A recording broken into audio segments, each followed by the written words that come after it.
Assalamualaikum warahmatullahi wabarakatuh. Eh, Kali ini saya akan menjelaskan tentang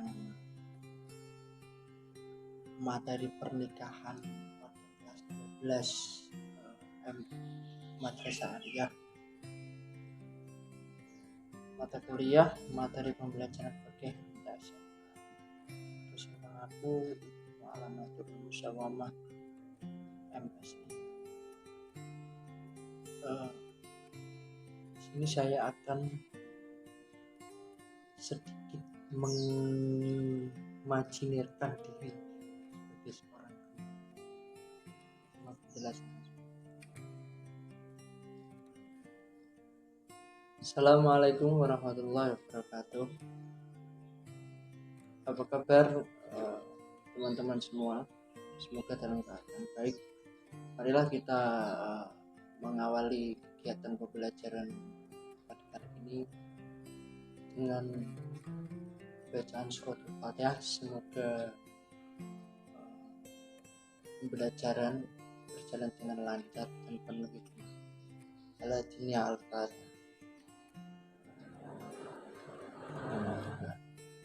Selanjutnya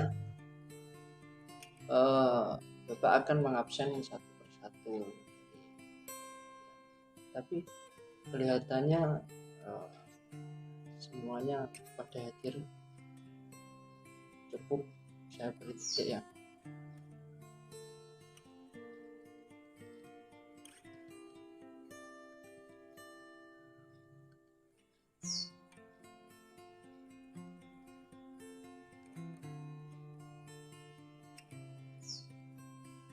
Selanjutnya yaitu apa sih tujuan dari dan manfaat dari pernikahan? Cukup mudah. Yang pertama, melaksanakan sunnah Rasulullah. Jadi sunnah Rasulullah itu bukan hanya sholawatan, mengikuti akhlak beliau, tapi juga melakukan sunnah Rasulullah, yaitu salah satunya adalah pernikahan. Adalah menguatkan ibadah sebagai benteng kokoh manusia. Yang ketiga, sebagai penyempurna agama. Jadi pernikahan itu kita kurang, agama itu kurang sempurna apabila belum melaksanakan ibadah yang sangat afdal, yaitu pernikahan. Yang keempat, mengikuti perintah Allah Subhanahu wa Ta'ala. Jadi ini suatu kewajiban, harus dilakukan. Kalau sudah ketentuannya masuk, kita bahas di materi. Yang kelima, mendapatkan keturunan yang baik. Jadi ya itu tujuan. Yang keenam, menyenangkan hati, penyenang hati dalam beribadah. Kalau kita menikah, besar-besar itu pasti senang. Namun dengan pernikahan itu dapat berpengaruh bagi pengaruh bagi hati dalam melaksanakan perintah-perintah Allah. Nah, yang ketujuh, membangun generasi beriman. Pasti ada yang menginginkan menjadi kiai atau presiden dan lain sebagainya. Yang ke-8, memenuhi panggilan agama, memelihara diri dari kejahatan dan kerusakan. Maksudnya ialah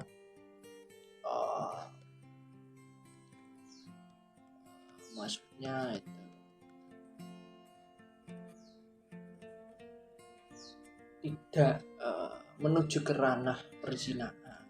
Jadi manusia itu terbentuk dengan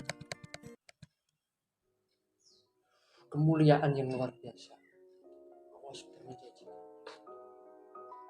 sebaik-baik ciptaan manusia yang sejahtera, kebaikan, kemurnian. Jadi siswa-siswa semua jangan pernah berhenti belajar, karena hidup tak pernah berhenti mengajarkan kita masa depan. Dan masa depan adalah milik mereka yang menyiapkan pada hari ini.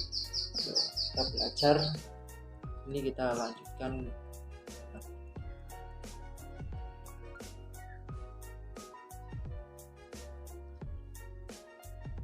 Allah Subhanahu wa taala dalam Quran surat An-Nur ayat 3 berfirman mengenai pernikahan. Bahkan Allah Subhanahu wa taala akan memberikan karunia kepada laki-laki dan perempuan yang menikah. Karena di dalam Al-Qur'an itu pada surat An-Nur ayat yang berbunyi wankihu ayyama minkum wasolihina min ibadikum wa imaikum ayyakunu wara ayu'nihullahu min fidlah wallahu wasi'un alim. Artinya nikah dan nikahkanlah orang yang masih bujang antara kamu dan juga orang-orang yang layak menikah dari hamba-hamba sahayamu yang laki-laki dan jikalau mereka miskin, Allah akan kemampuan kepada mereka dengan karunia-Nya dan Allah maha luas pemberiannya bagi hamba.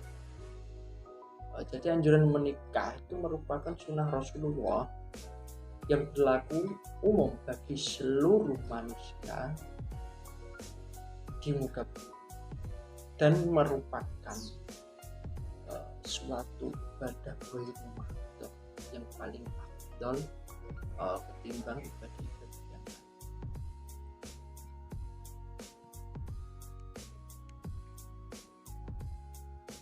Kita masuk ke materi. Yang pertama pengertian pernikahan. Perkawinan atau nikah menurut bahasa ialah berkumpul atau bercampur. Menurut istilah ialah ijab dan halalkan persetujuan antara lelaki dan perempuan yang diucapkan oleh kata-kata yang menunjukkan menurut peraturan yang diterapkan oleh Islam.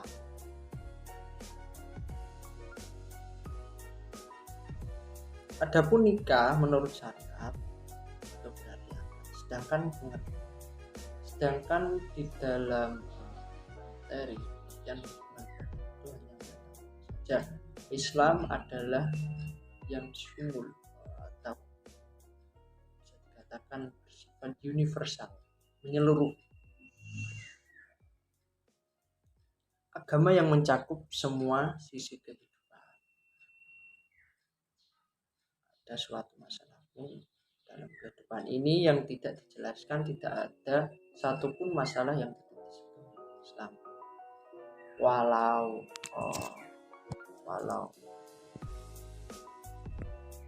masalah tersebut nama kecil dan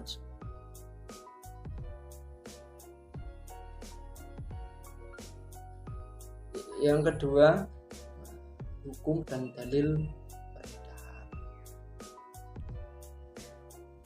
pernikahan sebenarnya memiliki banyak hukum menurut perbedaan ulama. Hukum utama pernikahan ialah sunnah. Imam Syafi'i mengatakan bahwa nikah itu hukumnya jais atau boleh atau mubah. Namun hukum jais tersebut dapat berkembang ke tingkat yang lebih tinggi, yaitu wajib, juga dapat pula menjadi haram, tergantung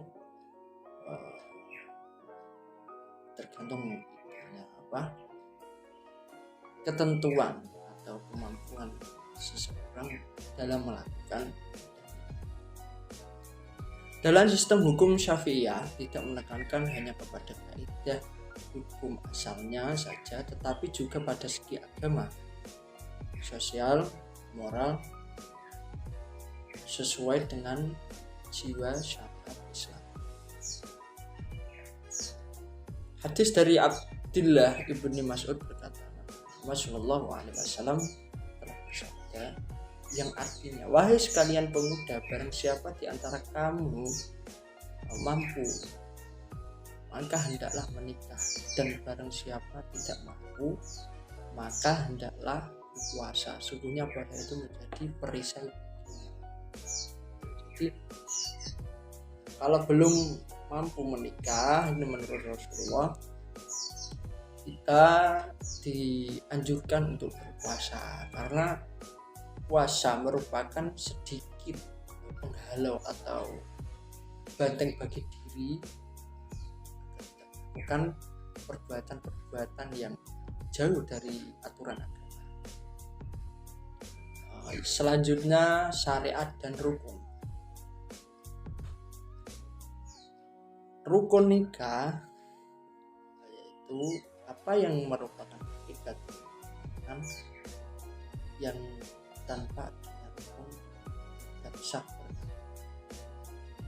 Pertama, calon suami dengan syarat muslim, merdeka, berakal, laki-laki, adil, beristri 4, tidak mempunyai mahram dengan calon yang tidak sedang ihram haji. Atau yang kedua yaitu calon istri. Calon istri dengan syarat muslimah atau benar-benar perempuan, telah mendapat izin dari walinya, tidak bersuami atau tidak dalam masa iddah, itu atau masa setelah adanya perpisahan dengan suami sebelumnya, itu. Selanjutnya, tidak mempunyai hubungan mahram dengan calon suaminya dan tidak sedang berihram haji atau sama seperti atas. Yang ketiga, sikot atau ijab dan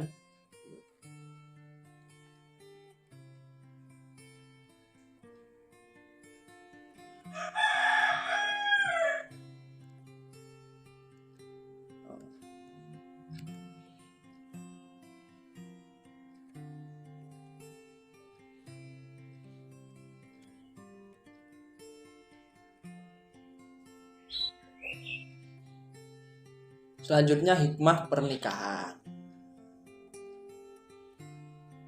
Nikah itu disyariatkan Allah Subhanahu wa taala melalui Al-Qur'an dan Rasulnya.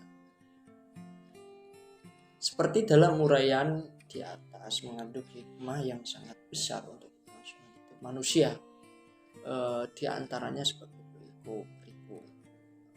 Yang pertama yaitu terciptanya hubungan antara laki-laki dan perempuan yang bukan mahram dalam ikatan suci yang halal dan diridhoi oleh Allah. Yang kedua, mendapatkan keturunan yang sah dari hasil pernikahan. Dan yang diharapkan oleh suami dan istri pastinya yang soleh, yang berbudi, yang berakhlak baik, dapat menjadi pemimpin atau penerus dalam generasi agama.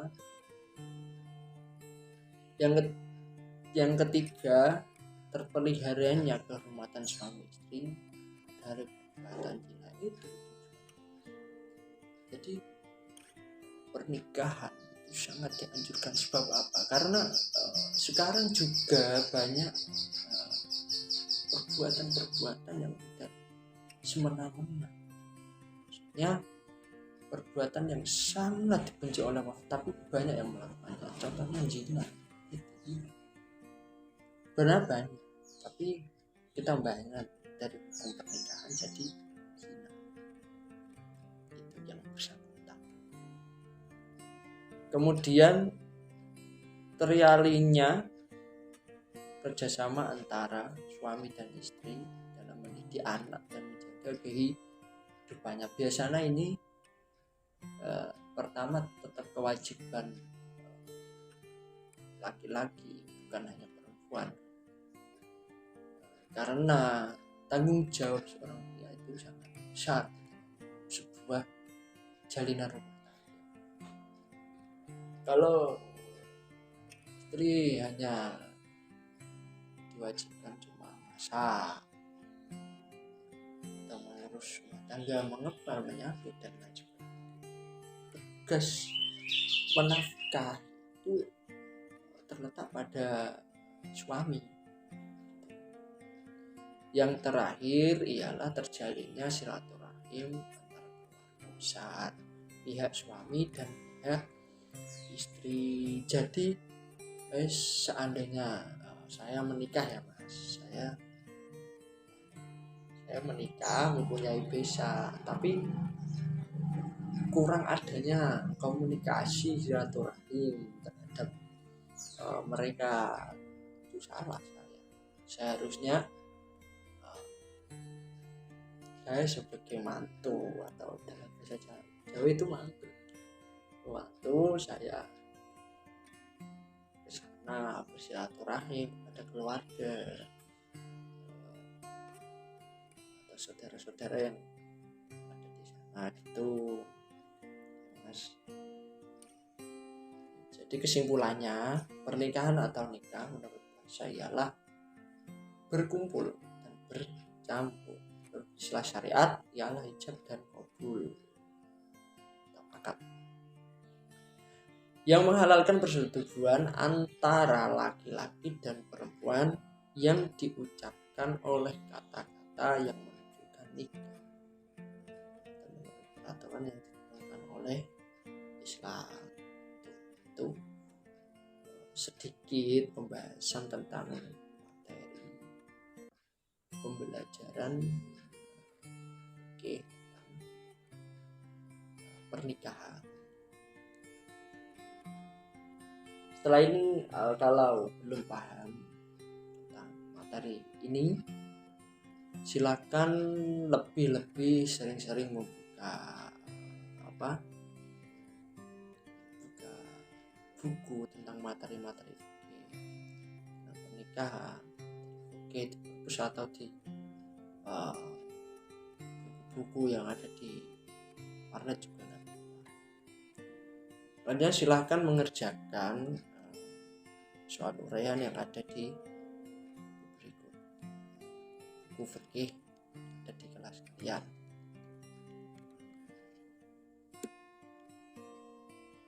Tetap semangat belajar, jangan